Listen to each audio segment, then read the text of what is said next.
En este video explicaremos los mecanismos de corto plazo y los mecanismos renales que intervienen en la regulación de la presión sanguínea. La regulación de la presión a corto plazo está a cargo del sistema nervioso, a través de la división del sistema nervioso autónomo. Esta se produce mediante reflejos, como el reflejo baroreceptor, reflejo quimioreceptores, reflejos auriculares y el reflejo de Wien-Bridges. Como son mecanismos de regulación reflejos, tenemos que recordar los componentes de los arcos reflejos para poder explicarlos. Los receptores, las vías aferentes sensitivas, el centro de integración, las vías eferentes motoras y los tejidos efectores. En el tronco del encéfalo, especialmente en el bulbo raquídeo, se encuentra el centro de integración para los reflejos que regulan la presión arterial. Está compuesto por distintas zonas, tiene zonas vasoconstrictoras, zonas vasodilatadoras y zonas que regulan la actividad cardíaca. Además presenta áreas que reciben la información sensitiva desde los receptores periféricos. Esos receptores pueden ser mecanorreceptores, que son receptores de presión o receptores de volumen, y quimioreceptores, que son receptores que detectan distintas sustancias en la sangre, como por ejemplo la concentración de oxígeno o de dióxido de carbono. Los mecanorreceptores se encuentran en la arteria aorta, principalmente en el callado aórtico y en el seno carotídeo. Y también hay mecanorreceptores en la aurícula derecha. Los que se encuentran en la aorta y en las carótidas son receptores de alta presión y se denominan baroreceptores, mientras que los mecanorreceptores que se encuentran en la aurícula derecha son receptores que actúan en áreas de muy baja presión y se encargan de controlar el volumen sanguíneo.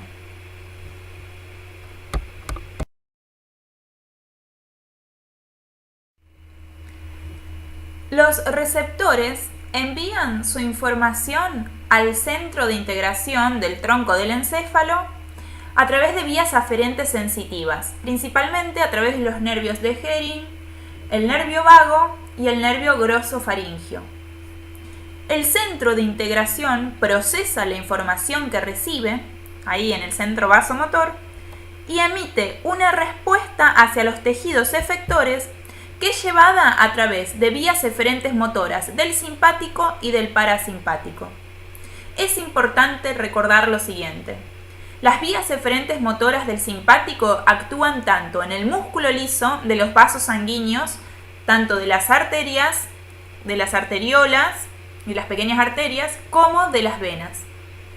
Y también actúan sobre el músculo cardíaco, mientras que las vías eferentes motoras del parasimpático únicamente actúan sobre el músculo cardíaco.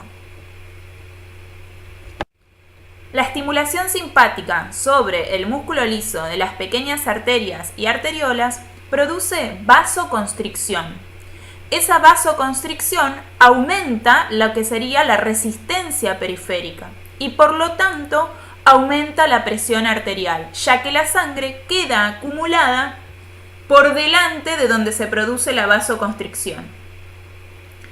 Además, la vasoconstricción que se produce en los vasos venosos lo que hacen es desplazar el volumen de sangre almacenado en las venas hacia la aurícula derecha del corazón, aumentando lo que se conoce como el retorno venoso hacia el corazón.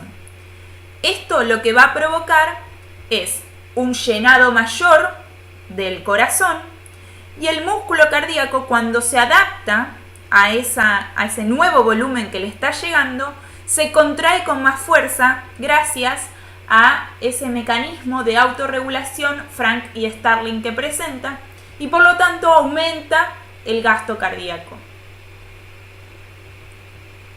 Finalmente, las fibras simpáticas que actúan sobre el músculo cardíaco lo que van a hacer es aumentar la fuerza cardíaca, la fuerza de contracción cardíaca, y también tienen cierto estímulo sobre la frecuencia cardíaca, produciendo un aumento también de la frecuencia cardíaca.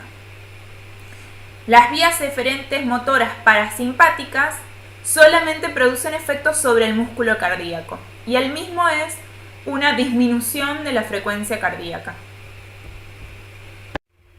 El centro de integración, además de recibir la información que le llega a través de los receptores sensoriales, puede recibir información que desciende desde la corteza motora y desde el hipotálamo. Y por lo tanto, estos centros superiores pueden modificar la actividad de los efectores a través de su modulación en el tronco del encéfalo.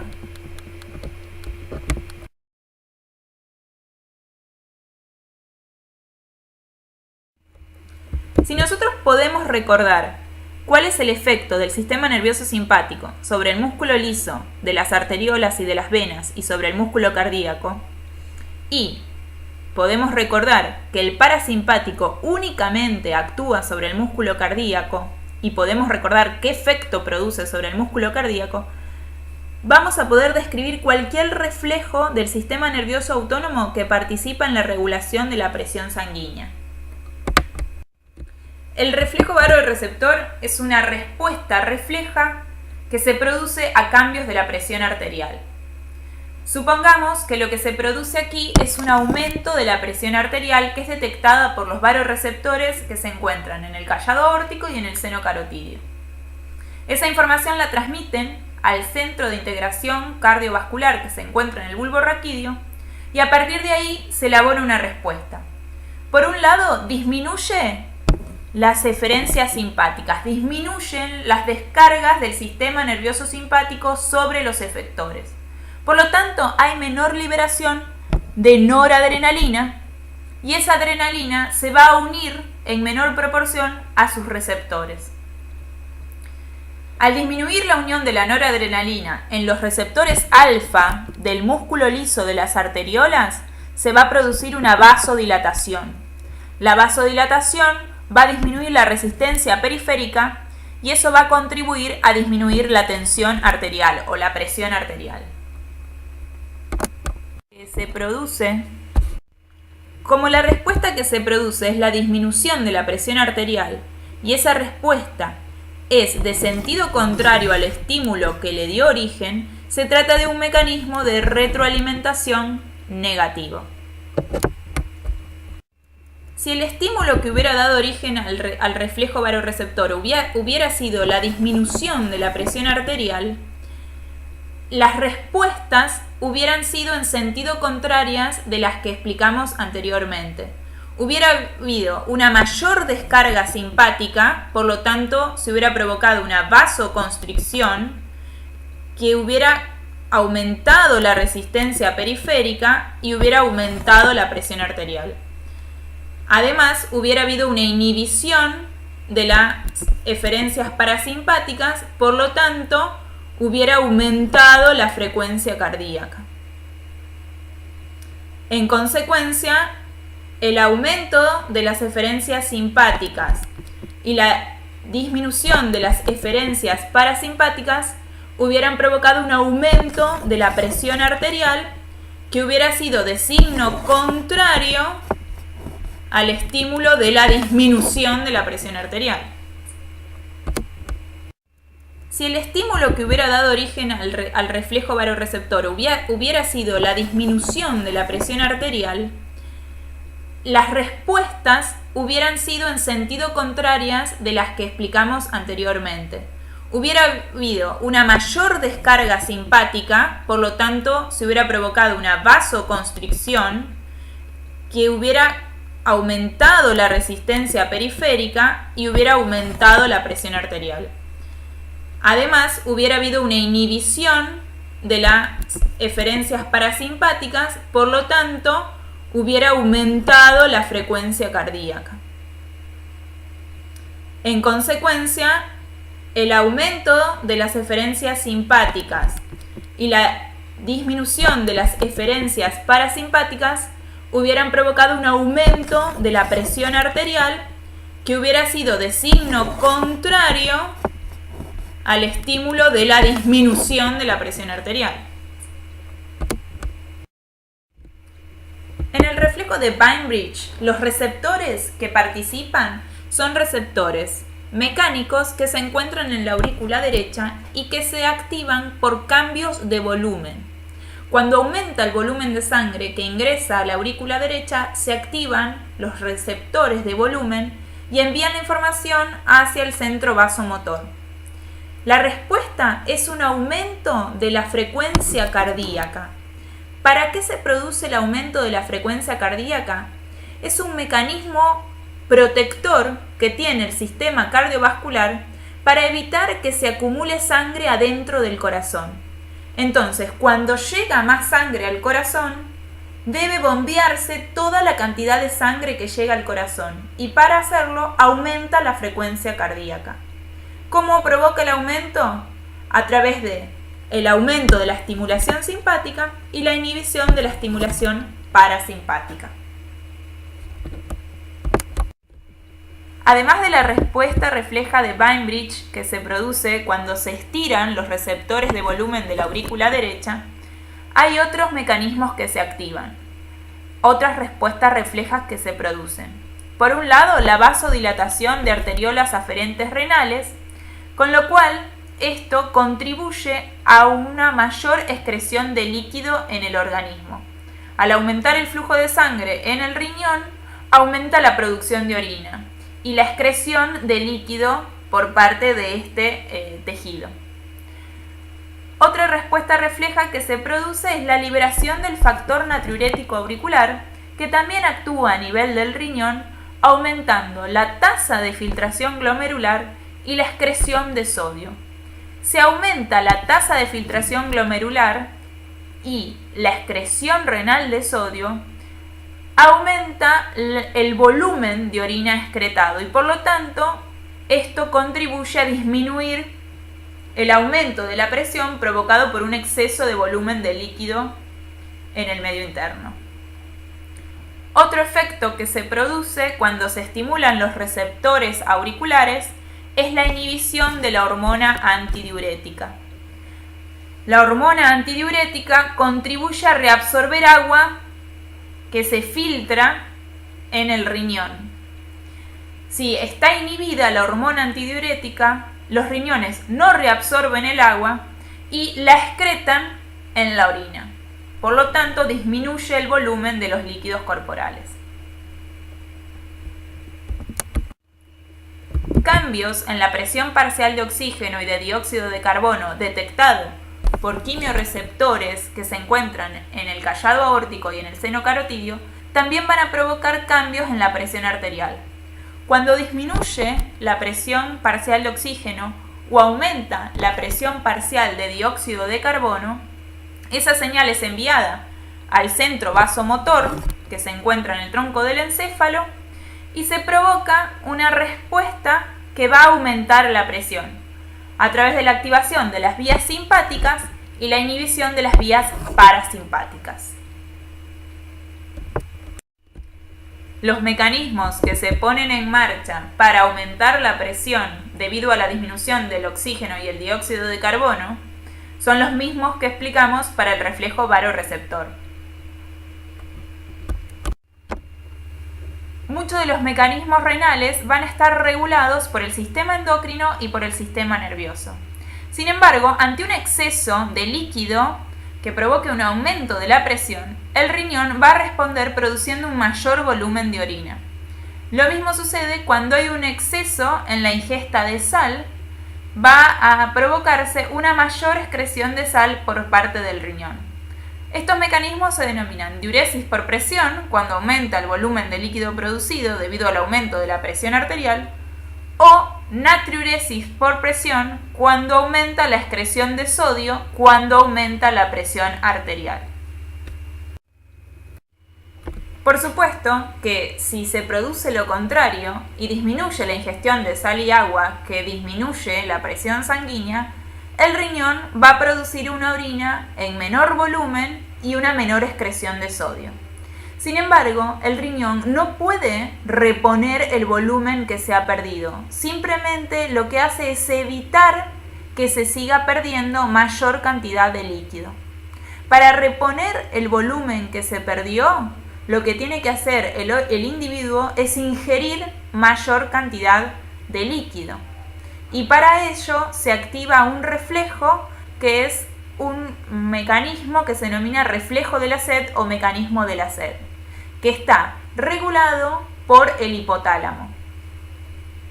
El sistema renina-angiotensina es otro mecanismo que presentan los riñones para regular la presión arterial. Cuando se produce la disminución de la presión arterial, esto es detectado por unas células en el riñón que se denominan mácula densa y que producen la liberación de unas sustancias que actúan de manera parácrina sobre células granulares de las arteriolas renales aferentes que van a liberar una enzima denominada renina. La renina convierte el angiotensinógeno, que es una proteína presente en el plasma, en angiotensina 1. La angiotensina 1 es a su vez el sustrato de una enzima convertidora que la transforma en angiotensina 2. La angiotensina 2 lo que produce es aumento de la presión arterial. ¿Cómo lo hace? Actuando a nivel renal, aumentando la retención de sal y agua, provocando vasoconstricción periférica, por lo tanto aumenta la resistencia periférica y eso es un factor que aumenta la presión arterial, y también a través de la liberación de aldosterona que induce la angiotensina 2 en las células de la corteza adrenal. La aldosterona actúa a nivel renal y provoca la reabsorción de sodio. La retención de agua y sal por parte del sistema renal contribuyen al aumento de la presión arterial. Finalmente, podemos decir que si se produce un aumento de la presión arterial, el mecanismo de renina-angiotensina se inhibe y por lo tanto no se produce ninguna de estos efectos en el riñón y se aumenta la excreción de agua y de sodio. Como conclusión, podemos decir que cambios en el volumen sanguíneo van a producir cambios en la presión arterial. Si aumenta el volumen sanguíneo, aumenta la presión arterial y se van a producir diferentes mecanismos para disminuir la presión arterial al valor normal. Esos mecanismos pueden ser rápidos, mediados por el sistema nervioso y que actúan de forma directa sobre el sistema cardiovascular. En el caso de que sea un aumento de la presión arterial, la respuesta va a ser una vasodilatación y una disminución del gasto cardíaco. También se van a producir respuestas más lentas, pero estas van a estar mediadas por el sistema renal, por la función renal. Lo que va a hacer el riñón es aumentar la excreción de líquido por la orina y de esta manera disminuir la volemia para reducir la presión arterial a los valores normales. La respuesta lenta, mediada por el riñón, está regulada por reflejos neuroendocrinos. Uno de los mecanismos que vimos recién fue el sistema renina-angiotensina-aldosterona. Más adelante, cuando estudiemos la función renal, vamos a ver cómo diferentes hormonas, que también ya mencionamos en esta clase, participan y actúan sobre el riñón para modular la concentración final de la orina y el volumen final de la orina y de esa manera poder regular el equilibrio hídrico y electrolítico del organismo. Hasta aquí llegamos con la clase. Muchas gracias.